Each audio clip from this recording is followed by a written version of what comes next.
I'm a groundskeeper for Witching Hour Park. Crazy things happen between 3 a.m. and 4 a.m. At least, that's what I call it, because that's technically when my shift begins, according to my boss, Mr. Barnes. Its official name really doesn't matter. I usually come significantly earlier than that so that I can finish the work early and head out. When I first started this job, many months ago, I tried debating this point with Mr. Barnes. I told him it didn't really make sense for me to come in that late. Why not come in a few hours before? Mr. Barnes wasn't really flexible on the issue at all. Really weird. But the guy I work with, Evan, he's pretty cool, said not to worry about it. I had the same problem with the old man. Keep in mind he's pushing 80. Don't question why he does things. Just do them anyway. So don't mind him.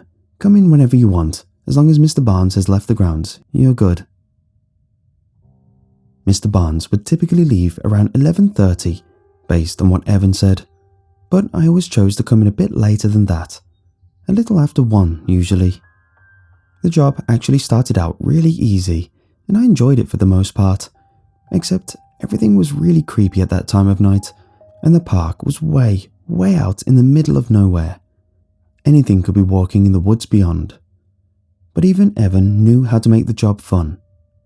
He said this was his 3rd year on the job. During that time, he figured out how to make the most of it.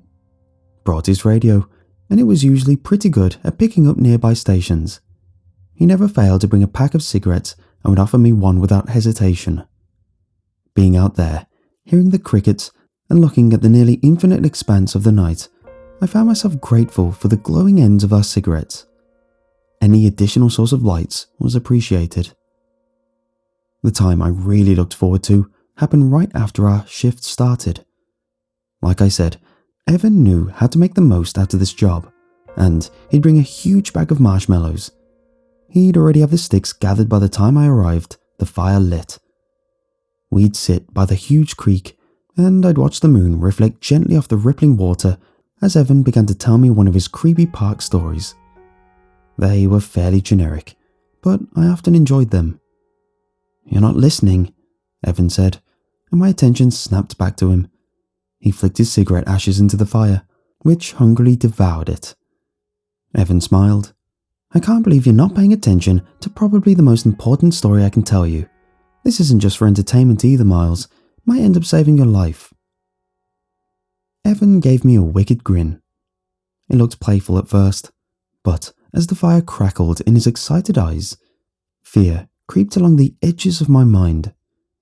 This was an important story. Even Mr. Barnes doesn't know about this. He thought the old man quit, but nah, something happened to Wayne. Dude was pretty chill for a vet. I mean, he claimed to be a vet, but he was honestly pretty vague about the war stories. I'd ask him, he'd deflect, you know. Maybe he preferred to keep it private. "So, what happened to him?" I asked. Evan smiled again. "Don't make me rush this," he said. "You know I don't like to rush my stories. I like to get them just right." Evan was correct about that. We'd often waste an hour or more getting through one of Evan's stories. That's what I liked about them. They were long and detailed, and I'd often forget the creepy darkness waiting just beyond the fire. The radio briefly became consumed with static, and Evan turned it down. He didn't like to be distracted while telling his stories, said it made him forget his place. Okay, so where was I? Evan's expression went blank. Then the fire crackled and popped, and the vacant expression in his eyes, seeming to stir his thoughts. Right, so the thing that always ticked me off about Mr. Barnes is he would constantly hire people only in his peer group. I mean, I don't have a problem with that. It's just Mr. Barnes would only give them the green light. For a long time, I couldn't figure out why he hired me. Maybe someone had to take orders from the elders Mr. Barnes kept hiring. Evan had a sort of bitter expression on his face, and I couldn't help but be slightly amused. It also made me wonder why Mr. Barnes hired me too. I thought about the amount of work we had to do each night. Wasn't really a ton of work. Certainly not enough for the two of us. I didn't mind. Gave us a generous amount of slacking off time. Sorry for that little detour, man.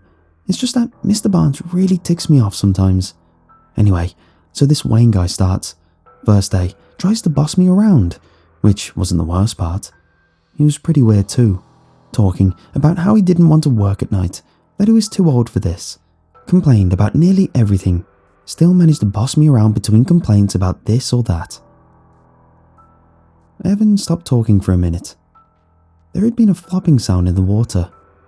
The sound was noticeable enough that it didn't seem likely that the source was a fish, but not large enough to prompt both of us to get up and move away from the fire. It would take a lot for that to happen in the middle of one of Evan's stories. I always got the distinct impression that even he creeped himself out with telling them. Evan lit another cigarette, took a puff and exhaled the smoke slowly, as if he was trying to soothe himself. But it was the other stuff that Wayne talked about how we were working during the witching hour. Spirits might get us if we wandered too close to the creek, or demons, or whatever. Evan rolled his eyes. They became fearful again, as if suddenly remembering something. Wayne was really getting on my nerves at that point, so I told him to go clear the sticks on the long hill leading from the park house over there. I'm not sure why he listened, since it seemed clear he thought of himself as the boss. He kind of mumbled, like he was confused or something. Anyway, I started clearing out the trash cans near the bathrooms. Occupy myself, you know, because I'm a good worker. Don't like to slack off. Evan grinned at me, but it seemed a little disturbing due to the direction of the story and because of the atmosphere of the park that night. I had just got done unloading the trash when I heard this choked scream. I ran down to the creek just in time to see Wayne's hand poking up from the water. Evan said, voice rising, eyes filled with crackling fear. This had really happened, I thought. Wayne, I thought I wouldn't see his hand again. Actually, it didn't emerge from the water for several minutes, and just as I was about to turn away, the hand came up, shaking. So I grabbed his hand, almost fell in myself. Wayne's hand kept fumbling, grabbing tightly and yanking, like he was trying to pull me in. The radio gave a weird belch of static, and Evan quickly turned it down. Strangely, I thought I could hear odd guttural voices coming from the radio. I couldn't be sure though. So, Wayne died? I asked, almost breathless, feeling like how I imagined Wayne felt as he was drowning. No oxygen. Yeah, he died, but he also tried to pull me in. He wasn't desperate to be saved. He wanted to pull me in, man. Sometimes I still wonder if that was his hand or the thing which pulled him under. And I don't know what creeps me out more, thinking about Wayne's body at the bottom of the creek or the thing responsible for it. Evan stood up then, brushing off his work pants, just baggy black jeans basically. He tossed the remainder of the cigarette into the fire and lit another one. He said he didn't want to be by the creek anymore, that he didn't like telling the story. In fact, I had been the first person he told the story to. I heard a flopping sound coming from maybe a couple dozen feet from where Evan was standing. After that, I didn't argue with him about going up to the park house to do some maintenance. Getting away from that water seemed like the smart idea, but it confused me that after that experience, Evan would choose to come down here every night and start a fire. Evan was sweeping sticks off the cement floor of the park house, but stopping every few minutes to check his phone. I had to suppress some laughter when I thought about how he said he didn't like to slack off. Looking around, I was grateful for the 2 large flashlights, one placed on each of the outer tables, but facing in. This seemed to give us the most amount of light. I had so many questions for Evan, I thought, as I pulled out the second large trash bag from its can. My nose wrinkled at the prospect of having to remove the garbage from the bathrooms. But why would Evan choose to be down by the creek after such a harrowing experience? Then I wondered about all the other workers who Mr. Barnes hired. Evan said consistently hired, so there had been quite a few elderly folk out here in the park at night. Was Wayne the only one to be pulled into the creek? Did the others just walk off the job? All of them? I found that to be unlikely. My thoughts returned to Evan, about how maybe he wanted to sit near the creek out of guilt. Because he didn't get to Wayne in time, he felt responsible for his death. Except there was no evidence of guilt on Evan's face as he told the story, even at the end. So there had to be a different reason. When I turned around, I had planned on asking his willingness to sit by the creek despite his horrible experience near it, but Evan wasn't anywhere near the park house. I called his name once, and the second time it came out more meekly. I was afraid then. Shortly after telling the story, Evan just disappeared. I went to the edge of the park house, shoes still on the cement. For some odd reason, I thought that would somehow protect me from the dangers lurking beyond. Then my thoughts became frantic. What if the creature Evan talked about in his story snatched him when I wasn't looking?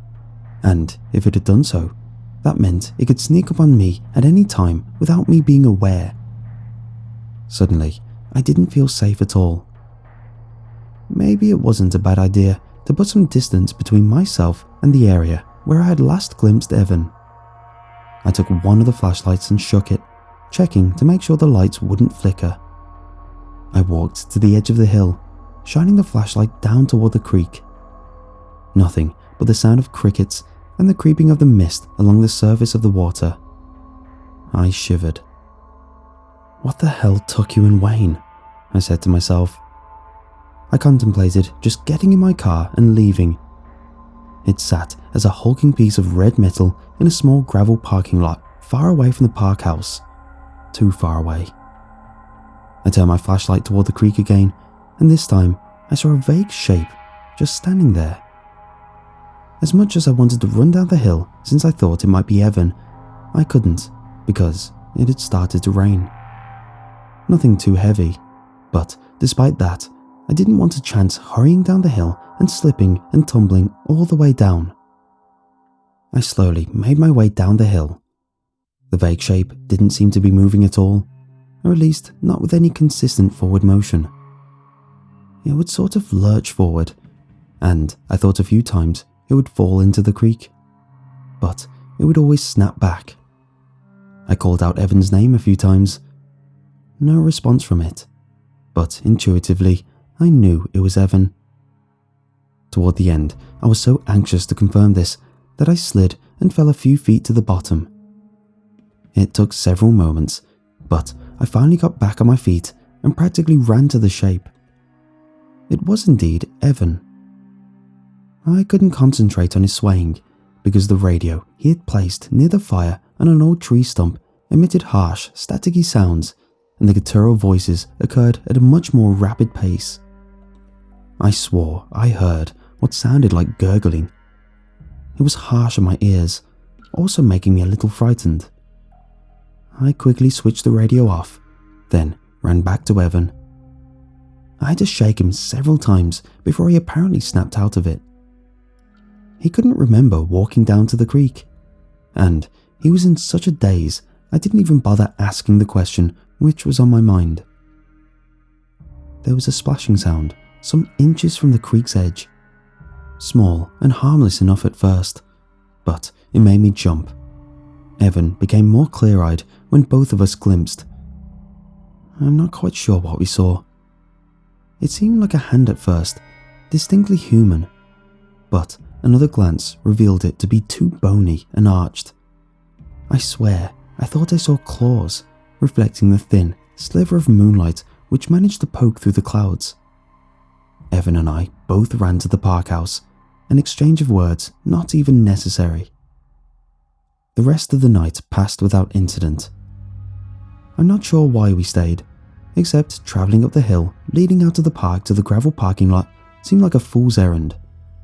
Evan seemed wide-eyed, with brief periods of lucidity.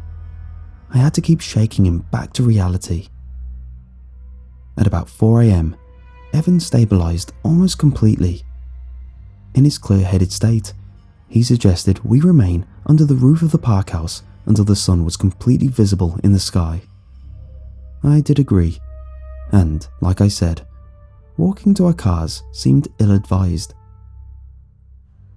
Evan and I rarely talk about that night, but when we do, It's never near the creek.